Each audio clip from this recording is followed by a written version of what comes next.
Assalamualaikum warahmatullahi taala wabarakatuh. Alhamdulillah wassalatu wassalamu ala Rasulillah wa ala alihi wa sahbihi wa man tabi'ahu wa nasrahu wa man wala. Baik, alhamdulillah, semoga kita semua berada dalam keadaan sihat wal afiat. Jadi insya-Allah kali ini kita akan sambung lagi berkenaan dengan pengenalan turath Islami, yang mana pada video kita yang pertama hari itu saya telah membacakan daripada artikel berkenaan dengan apa itu definisi at-turath dan juga kata kunci at-turath itu, serta bagaimana kita bertaamul ataupun kita bermuamalat berurusan apa namanya turath tadi itu. Dan ada 3 golongan. Satu golongan yang tak menerima ijtihad atas mata-mata turath sama ada Al-Quran Sunnah serta ijtihad ulama yang terdahulu itu merupakan dinun muqaddasun ataupun dinun maqdasun. Tak boleh diusik, tak boleh nak dikembangkan, tak boleh nak dibuat analisis padanya, kita terima bulat-bulat. Golongan kedua yang terbuka sangat, termasuk Quran dan Sunnah, itu juga termasuk adalah pada perkara yang sama taraf dia dengan ijtihad. Itulah benda yang boleh berubah-ubah dengan perubahan zaman semata-mata. Manakala golongan yang ketiga dibahagikan turath itu pada 2. Satu, Al-Quran Sunnah itu turath, tapi dia adalah dinun muqaddasun, benda yang disucikan, maka tak perlu dan tak boleh nak diubah, ditambah, ditolak kerana nas Quran Sunnah tadi itu adalah Quran. Manakala satu lagi yang dinamakan ijtihad ulama, maka itu adalah kita panggil dari sudut usaha basyariah, maka dia terdedah kepada kita panggil bincangan, analisis untuk dikritik, untuk ditambah baik, dikaji, dan ada flexibility dalam perubahan berdasarkan disiplin-disiplin untuk kita nak mencapai objektif yang tertentulah. Baik. Untuk kali ini kita akan tengok berkenaan dengan keistimewaan yang pelbagai pula bagi at-turath Islami. Khasaisu adidatun li turathi al-Islami. Keistimewaan yang pelbagai bagi turath itu. Jadi kita kena tahulah sebagai orang Islam, turath itu adalah sangat sentimental dan mempunyai value yang besarlah, terutamanya dalam khazanah ilmu. Walaupun dia adalah dari sudut ijtihad ataupun kita panggil kitabatul buku-buku lama. Kalau Quran dan Sunnah itu sudah pastilah, sebab benda itu merupakan wahyu yang tak dapat dinafikan. Jadi dalam keadaan ini kita kena tahu apa keistimewaan dia supaya kita nampak kenapa para ulama walaupun dengan perkembangan perubahan zaman, para ulama tetap menjadikan turath itu sebagai sumber dan juga rujukan. Ali Jum'ah, yang ini pandangan daripada mantan mufti Mesir yang lepas, iaitulah Syekh Dr. Ali Jum'ah, mengatakan anna turatha al-islamiyah turathun nasiyun di asasihi. Turath Islam ini merupakan turath khazanah secara nas pada asasnya. Yaduru ma'an nasi haitsu dara, mana berkembangnya bersama dengan nas ini. Nas, kalau Al-Quran dan Sunnah tadi itu adalah benda yang fix, dia jadi batu asas. Berkembang dengan nas ini, sebabkan kita ambil golongan ketiga tadi tu, nas Quran Sunnah tadi tu dinun muqaddasun, dia adalah benda yang asalah, tulen, yang fix. Tapi ijtihad tadi tu yang bersama dengan nas ini berkembang. Ada kita Ihwarul Hadarah Al-Islamiyah, iaitulah dengan perkembangan kemajuan Islam yang mana buniyat alaihi, yang dibina atasnya itu wan nas, iaitu nas Alkitab wa Sunnah, Quran dan Sunnah. Makna kata perubahan apa sekalipun asasnya adalah merujuk kepada nas Quran dan Sunnah. Itu kita sebagai orang Islam, kita ada pasak dia. Ihwarul Hadarah, pasak kemajuan kita mestilah tak lari daripada Quran dan Sunnah tadi itu. Iaitulah annal uluma kullaha khadimatul lahu. Yang ni khadimatul lahu tu linnas. Semua ilmu yang ada ini, yang berkembang, yang diperincikan lagi menjadi ilmu yang tersendiri contohnya, semuanya tadi tu merujuk pada, semua adalah asal daripada Quran dan Sunnah. Khadimatul lahu, menjadi khidmat kepada nas tadi tu. Kenapa jadi khidmat? Sebab ilmu-ilmu yang muncul ini sebagai kita panggil nak menerangkan apa yang ada dalam Quran Sunnah. Contoh sains, orang sebut sains. Bukan Al-Quran itu benar kerana sains, tidak. Tapi sains itu menunjukkan kebenaran Islam. Itu cara dia. Ilmu perubatan, contohnya. Ilmu psikologi, ilmu biologi. Bukan Al-Quran tadi itu benar kerana psikologi itu benar bila buat kajian. Tidak. Tapi psikologi itu menunjukkan, mendedahkan kebenaran Al-Quran dan Sunnah Nabi SAW. Itu yang dimaksud khadimatul lahu. Itu pasak kita sebagai orang Islam. Okay. Innan nata'ija al-fikriyah. Keputusan yang dipanggil hasil daripada pemikiran umat Islam ini, menurut tarikh sepanjang sejarah ini, menunjukkan mahallun yu'malul fikru fihi, di mana manusia ini menggunakan fikirannya, yakni berfikir, mengkaji, menganalisis, mengijtihad tadi itu, iaitulah pada perkara apa? Hadzal mihallu, mana kaji pada apa? Quran wa sunnah kamasdarin asasin lil ma'rifatil asasiyah. Maka perkembangan manusia ini kita panggil bincangan, kajian umat Islam sepanjang zaman sekalipun menunjukkan adalah memang perbincangan tadi itu dilakukan yang mana merujuk kepada Quran Sunnah, dikembangkan lagi. Kan? Maksudnya tadi itulah. Maksudnya kita tak statik, tapi kita mengembangkan lagi penjelasan, perincian. Contoh zaman Nabi SAW, disiplin ilmu secara pengistilahan tidak berlaku pengasingan lagi. Semua merujuk kepada Quran. Sebab dalam Quran ni ada macam-macam. Kemudian zaman semakin berkembang, zaman tabi'in kan, berlaku pengistilahan disiplin ilmu secara tersendiri.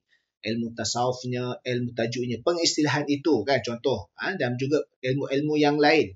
Maka tadi itu menunjukkan adalah kita panggil semua tadi itu berkembang dalam membincangkan Quran dan Sunnah, asas kita sebagai orang Islam. Wa i'malul fikri fi hadzal mihalli adda ila thamaratin. Kan? Dan fokus perbincangan dalam kita menggunakan akal fikiran kita dalam hal ini menunjukkan kepada buah dia ataupun hasil yang mana ma antajahu al-aqlu al-islami min ma'arifi fi tafa'ulihi ma'an nas. Benda tadi itu menunjukkan bagaimana akal yang berfikir secara menurut perspektif Islam berinteraksi dengan nas-nas tadi itu. Kan? Sebab apa? Sebab kita dalam Islam apa sahaja benda yang kita buat, maka benda itu tidak boleh nak bercanggah dengan nas. Sama juga kalau orang sebut mujaddid, pembaharu, reformis, tajdid, pembaharuan, reformasi.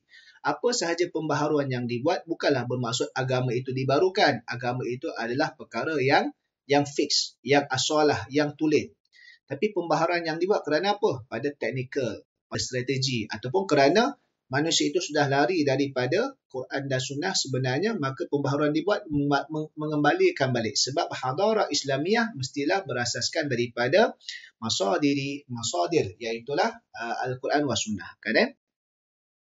Wa ba'da dhalika yahtaju ila tawthiqihima fayusawwisu uluman lidhalik. Maka selepas daripada berfikir tentang Quran Sunnah berdasarkan kepada dia punya Quranic and Hadith mindset ada, maka mesti merujuk kepada benda yang kita, bagaimana kita nak mengembangkan dalam keadaan susun, establish lah kita panggil, maka diasaskan ilmu-ilmu kemudiannya. Maka secara ilmu tadi tu kemudian berdiri dan sendiri dengan istilah adalah, tapi semua sumber daripada Quran dan Sunnah.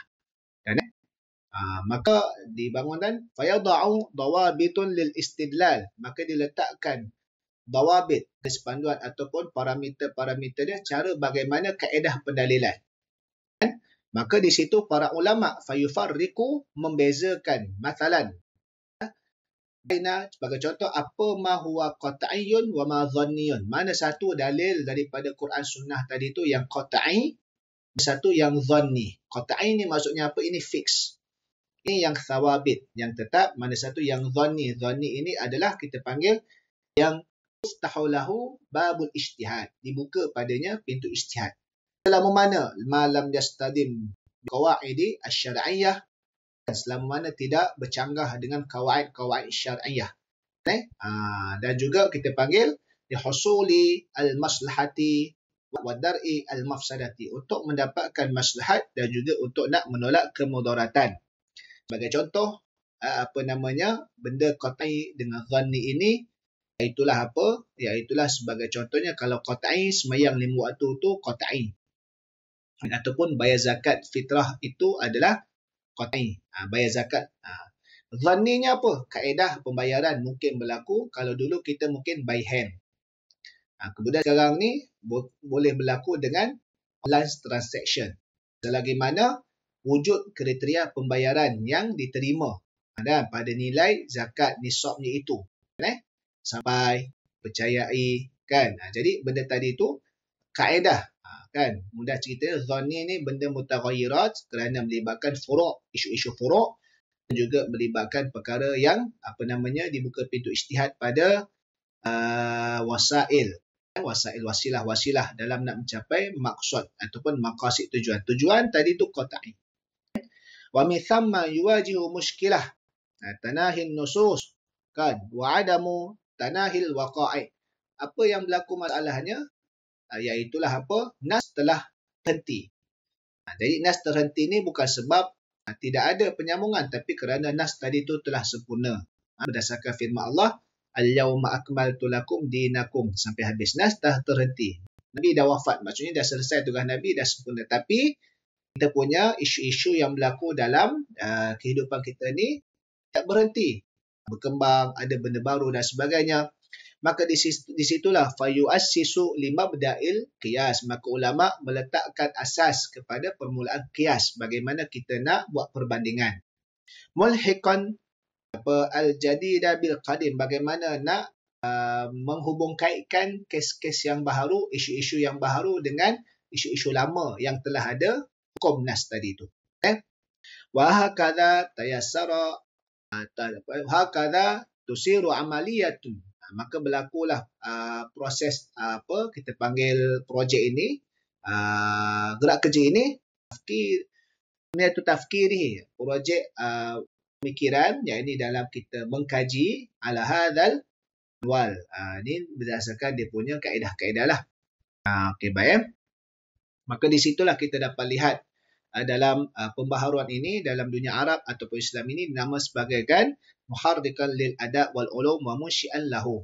Ya, ini projek akan dalam adab dan juga adab ni juga adalah sastra lah. Maksudnya sastra perkembangan yang bersifat seni dan juga ulum, ilmu baru yang berasaskan kepada kita panggil turath tadi tu dalam nak menunjukkan relevansi nas Al-Quran dan Sunnah tadi itu dalam menjawab isu-isu masa baharu yang tak terdapat terutamanya pada zaman dahulu. Okey, jadi keistimewaan bagi turath Islami ini tanawwu'uhu bainal fikri wan nasi wal irfan. Maka dia adalah cabang di antara cara bagaimana berfikir, memahami nas dan pengetahuan tadi tu. Jadi turath tadi tu merujuk kepada inilah perkembangan ilmu. Kerana turath ijtihad ulama terdahulu yang sampai pada kita menunjukkan ulama dahulu telah menggunakan ijtihad mereka, kesungguhan mereka dalam berfikir, mengkaji, menganalisis, menjawab isu-isu exploration dalam kita nak meneroka tentang kehebatan Islam dalam sesuatu segmen-segmen tertentu berdasarkan Quran dan Sunnah. Dari sudut kita panggil pelayaran, dari sudut ketamadunan, dari sudut sains, dari sudut apa. Maka ini yang berlakulah. Imtidaduhu ala masahatin wasi'atin minaz zaman. Jadi keistimewaan turath ini dia berpanjangan. Bayangkan kita kalau dalam sudut fiqh daripada mazhab Imam Syafi'i. Imam Syafi'i kan lahir 150 Hijrah, kemudian wafat pada 204 Hijrah. Sekarang kita dah 1445 Hijrah. Pada Imam Syafi'i tadi itu berlaku pembukuan mazhabnya, kemudian dikembangkan lagi, diterokai lagi ulama-ulama dalamnya sampai pada kita. Maksudnya 1000 tahun lebih. Kan ikhtilafu darajatun min nahiyati tawthiq. Maka berlaku perbezaan dia punya level-level di antara benda yang dah establish tadi itulah. Sebab nanti kita akan tengok dalam mazhab Syafi'i sekalipun bagaimana hierarki kedudukan sesuatu pandangan ulama dalam mazhab Syafi'i dengan kitab-kitab dia. Kerana apa? Kerana sudah pastilah yang terkemudian itu telah melakukan saringan, telah melakukan kita panggil proses pengembangan yang membawa kepada maksud yang lebih memudahkan dan lebih dekat dengan generasi selepas itu. Kalau kita nak ambil direct terus daripada jauh, kita pun tak faham. Kerana sampai pada kita teks, tapi gambaran keseluruhannya kita tak tahu. Kan? Syariatuhu qabilatu lil akhzi ni kha lil akhzi war raddi. Maka walaupun demikian antara keistimewaan juga turas Islam ini dia kita bincang perubahan tadi tu pada usaha manusia yang boleh diterima untuk diambil ataupun ditolak. Kan? Makna katanya dia berlaku fleksibel, dia menunjukkan kita panggil kita ni terbuka dan juga boleh dilakukan kajian-kajian tatawur bagi perkembangan-perkembangan lah. Kerana itu keistimewaan dia pada sudut flexibility. Kan alamiyatu, dia bersifat global. Adanya ada daripada Arab, ulama Arab, Farsi, Hindi, Melayu dan sebagainya lah. Lahu lughatun wa mantiqun yumayyizanuhu. Kan baginya ada bahasa, ada ilmu mantiq yang menjadi keistimewaannya. Yumathilu tajribah faridah ditatbiqin nasi 'ala al-waqi'i bi kulli ma'anihi. Kan dia juga merujuk kepada ini bagaimana proses tajribah percubaan demi percubaan dalam bagaimana nak aplikasi pelaksanaan nas tadi tu berdasarkan realiti semasa dengan pelbagai inilah kita panggil ma'anihi, pelbagai kaedah cara ataupun yang elemen berkaitan dengan dia. Okay? Sebabkan itu ada huruf dia. Kalau kita belajar usulul fiqh, dia yang dia punya apa namanya masalih mursalah istishab. Contoh dalam sekarang, zaman dulu tak ada wakaf tunai. Zaman sekarang ada penerimaan wakaf tunai walaupun perbezaan pandangan. Dari sudut mana? Al-istihsan. Istihsan pula dari sudut konteks yang mana? Mungkin pada al-istihsan bil maslahah. Kerana ada maslahat. Contoh dan sebagainya lah. Baik. Iskaliatut ta'amuli ma'at turathi islami. Bentuk-bentuk cara kita nak berta'amul dengan turat islami. Tadi yang sebelum daripada ini, video yang sebelum pada ini adalah golongan. Dipecahkan menunjuk pada 3 golongan. Yang ni pada kita panggil bentuk-bentuk dia lah. At-ta'amul ghairul manhaji. Kita berinteraksi tanpa ada manhaj lah. Kan setengah daripada muthaqqafina orang-orang yang ada pengetahuan itulah mereka ni berta'amul bi ghairil manhaji. Kan maksudnya apa? Wa huwa ta'amulun yaqumu ala rafdil mutlaqi li hadat turathi. Kan mereka ni menolak terus tentang turath khazanah yang lama ni. Sebagaimana golongan-golongan yang terpengaruh dengan ideologi Karl Marx, Markasiyin. Maka ada juga yang golongan yang menerima secara mutlak, bersifat literal, zahiriyah semata-mata. Kan dia tak ada manhaj. Yang ni tolak semua, ni terima semua pakat terima bulat-bulat. Sebagaimana golongan orang Islam multazimina apa namanya?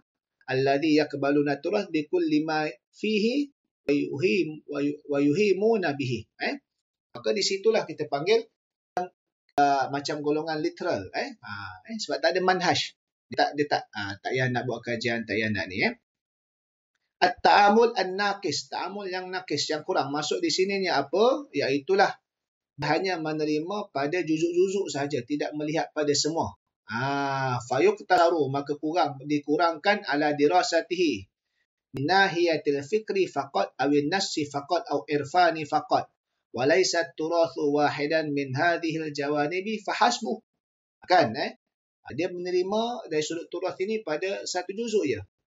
Contoh dari sudut kita panggil ilmu bahasa saja. Sedangkan turath tadi itu walaupun dari sudut perbincangan bahasa sebenarnya dia merangkumi dari sudut ketamadunan, dari sudut akhlak, dari sudut kita panggil kesyumulan Islam tadi tu.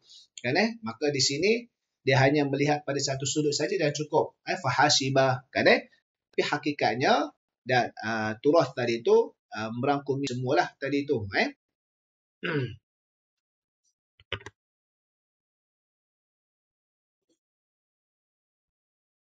Okey. Wa min ba'di zawahiri hadha ta'amuli al-i'timadu ala masdarin duna masdarin. Dia terima satu, terima yang lain. Kan? Taswiri mas'alatin dalam menggambarkan suatu masalah au asrin min al-usul ataupun satu zaman. Ka'anna seumpama seolah-olah a'tamada ala kitabil aghani, dia berpegang kepada kitab yang namanya Aghani fi taswiri asril abbasi bi annahu asrul lahwin wa fujurin, yang mana zaman pemerintahan Abbasiyah adalah zaman lara dan zaman rosak, zaman jahat. Anna a'tamada ala kitabi huliyatil awliya ni taswiri ala annahu asru taqwa wa wara'in. Bila tengok kita huliyatul awliya, ini zaman takwaan, zaman orang-orang wara'. Jadi seolah-olah bila dia peram tadi, dia suruh mengambil satu juzuk tentang zaman tadi tu rosak. Sebab apa? Ni kitab ni kata gini. Sedangkan dalam zaman itu sebahagiannya sedemikian. Contoh kita sebut berkaitan dengan isu yang diceritakan ada hukum fiqh dari sudut khuf. Dia menganggap semua orang kena pakai khuf. Contoh, tidaklah khuf tadi pada keadaan yang makruh pada waktu bila? Sejuk. Pada waktu bila? Pada waktu jalan biasa sekalipun. Jadi gambaran dia tadi tu terhad dan dia menghukum pada semua. Kerana apa? Kerana dia tak melihat secara menyeluruh tadi tu, cara dia ta'amul. Okey, baik. At-ta'amul qasir wa huwa at-ta'amul ladzi la yatawajjahu nahwa al-turathi illa li nashri wa tahqiqi wa taqribi wa khidmati wa taysirihi fahasiba. Ini juga lebih kurang lah. Ini ta'amul yang qasir, yang memang cuai ataupun yang kurang lah. Okay. Maksudnya dia tidak melihat bagaimana. Contoh, kenapa ulama kata sedemikian? Dia tak, dia faham satu je. Di situ sebabkan apa? Disebabkan kita dah tahu. Contohnya macam isu yang kalau hudud fiqh kan, pandangan minoriti. Pandangan minoriti yang kata kalau siapa yang tinggal solat fardu secara sengaja tak perlu qada solat. Tak perlu qada solat, cukup, tetapi dia kena taubat dan banyakkan perkara sunat. Ini ada pandangan minoriti, ya memang ada. Tapi dia qasir. Maka dia pun faham, ada khilaf ulama. Apa salahnya? Salah. Sebenarnya kita kena faham kenapa sebagai, walaupun majoriti dan 4 ulama tadi tu kata wajiblah, tapi kita nak tengok tadi tu. Kenapa ulama kata? Rupanya majoriti ulama kata demikian kerana apabila seorang tadi tu tinggalkan solat fardu secara sengaja, bukan maksud tak perlu qada. Jawapan ayat yang sebenarnya dia tak layak qada. Kerana apa? Dia telah melawan Tuhan secara terang-terang. Sebab itu dia kena taubat. Kalau ke akhirat dia terima. Kalau tak, naya. Sebab kalau qada, selesai. Bersitu. Maksudnya, kita kena faham kenapa bahasanya, apa yang dapat pada kita demikian. Sebabkan itu, growth ini disebutkan pada definisi awal, dia pemindahan daripada ilmu, bahasa, pemikiran, ketamadunan. Jadi kita kena faham pada konteks tadi tu supaya biar kita nampakkan kasfu'an manahiji wa ijadin nuqati tawasuli bainal madhi wal hadir al-asala wal ma'asyirah. Ada hubung kait di antara yang lama dan baru, yang ketulin dan juga yang kontemporari. Kenapa? Sebab kadang-kadang apa yang disebut adalah merujuk pada situasi itu. Tapi adakah situasi itu nak dihubungkan situasi sekarang? Contohnya lah bahasa. Bahasa kan, dari sudut bahasa. Orang dulu, ayah kita dulu kata, ayah dulu pergi ke belajar kolej jalan kaki je. Tak ada handset, tak ada laptop pun. Apakah yang nak dimaksudkan oleh seorang ayah? Adakah anak dia tak boleh naik kenderaan? Tak boleh ada handset? Tak boleh ada laptop? Tidak. Yang nak dihubungkan adalah belajar tu perlu bersungguh-sungguh. Bukan maksudnya ayah dulu handset laptop pun tak ada. Jadi kamu ni tak payah pakai handset laptop. Itu salah. Itu ta'amul qasir. Dia salah faham. Kan? Kerana yang nak dirujuk pada tak ada tadi tu, zaman itu sesuai zaman itu. Yang nak dimasukkan, apa yang nak di-apply adalah kesungguhan dalam belajar walaupun susah. Kita kalau tak ada laptop, tak ada handset zaman sekarang ni, rosak adalah. Kan? Jadi perumpamaan Yadribu Ali Jum'ah, syahdu tali Jum'ah bagi perumpamaan mithalan yuhtadhabi bisyafi wa huwa ta'amalu maturathi waqti wa zamanihi. Kan Maka di situ Imam Syafi'i ketika itu dia macam mana? Dia rabitun muhkamin baina turathi ahli al-ra'yi wa ahli al-hadith.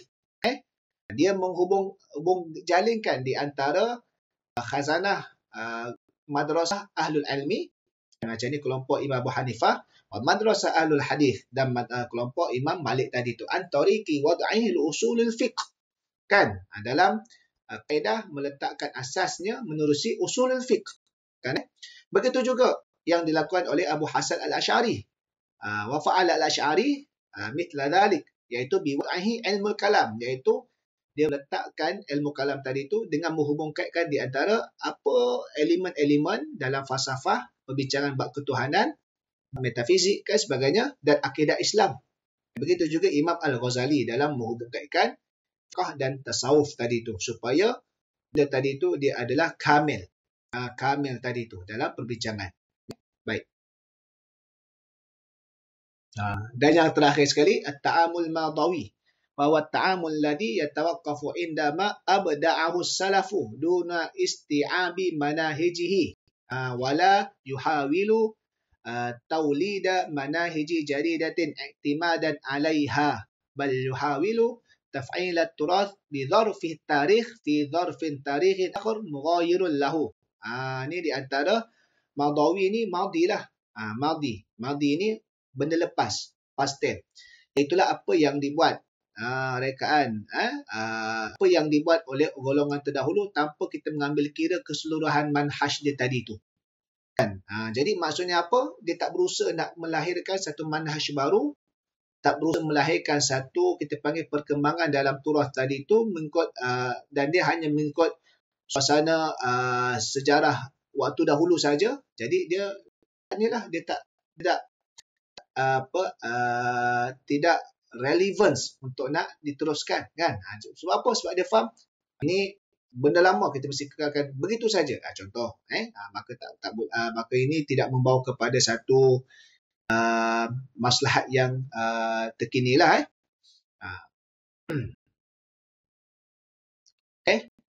Sebagaimana disebutkan oleh Syekh Dr. Al-Jawad, inna tafkir al-madawiyah yahtazilu qadiyata wa yaj'alu turatha bi dharfi tarikhi. Jadi pemikiran lama ni atau pemikiran Madawi ni, pemikiran yang dah lama ni, maksudnya dia tidak membawa isu-isu dan juga turath tadi tu pada waktu yang sesuai perubahan zaman tadi itulah. Mereka hanya berhukum, menjadikan hukum pada zaman selain pada zaman dia, kan. Jadi di sini akan timbul wa mimma yatarabu alai kathirun minal mushkilat. Contohnya kalau dalam masjid, kita tak payah lepas aircon sebab zaman tak aircon, yang penting khusyuk, kan. Jadi kalau dah pemodenan tadi tu pada benda-benda struktur material tak diterima, contohnya lah. Itu cara paling mudah. Dia lebih kurang saja ta'amul yang tak tepat tadi tu. Cuma yang ni sebab dia melihat satu sudut. Yang ni kerana dia cuai, dia tidak menggabungkan dengan benda-benda yang lain. Yang ni sebab dia hanya melihat benda lama ni, kita kira macam tu je lah, kan. Jadi itu pada pengurangan bagaimana kita sebut at-ta'amul zulmi. Ni yang zalim lagi lah. Maka ini juga ada kaitan yang lepas-lepas. Maka di mana fahuwa yuhawilu naz'at turathi an siyaqit tarihi wa muhakamati bimaqayisil asr al-hadith. Kenapa? Kerana dia putuskan hubungan di antara khazanah yang lama dan perkara kontemporari yang baru. Maka hadha ta'amul zalimun. Maka ini zalim lah. Sebab apa? Sebab akhir sekali turath tadi tu difahami sebagai peninggalan yang untuk dimuseumkan sahaja. Begitu. Jadi seolah-olah turath ini memandai untuk dimuseumkan, untuk diceritakan. Macam disebutkan yang kalau ekstrimnya, ini Al-Quran ni kalau melibatkan nas lagi lah. Al-Quran ni sesuai zaman unta sahaja. Kalau wanita ni, ini pemakaian wanita ni adalah untuk tradisi Arab sahaja. Zaman sekarang kita moden, kita kena lebih advance, sekali terbuka tak, menjaga disiplin aurat sebagainya, maka tak boleh. Dia putuskan terus seolah-olah tak sesuai langsung. Gitu. Jadi di situlah perbezaan cara iskalu at-ta'amul di turathi al-islami, sebagaimana oleh Syekh Dr. Ali Jumaah.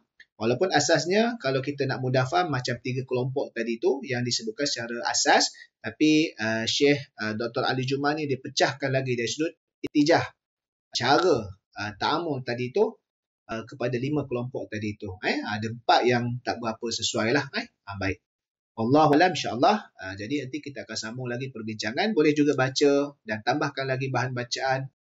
Saya tidak membaca secara harfan biharfin, tapi poin-poin yang disebutkan tadi itu mudah-mudahan sedikit sebanyak dapat membantu kita semua. Okay? Assalamualaikum warahmatullahi wabarakatuh.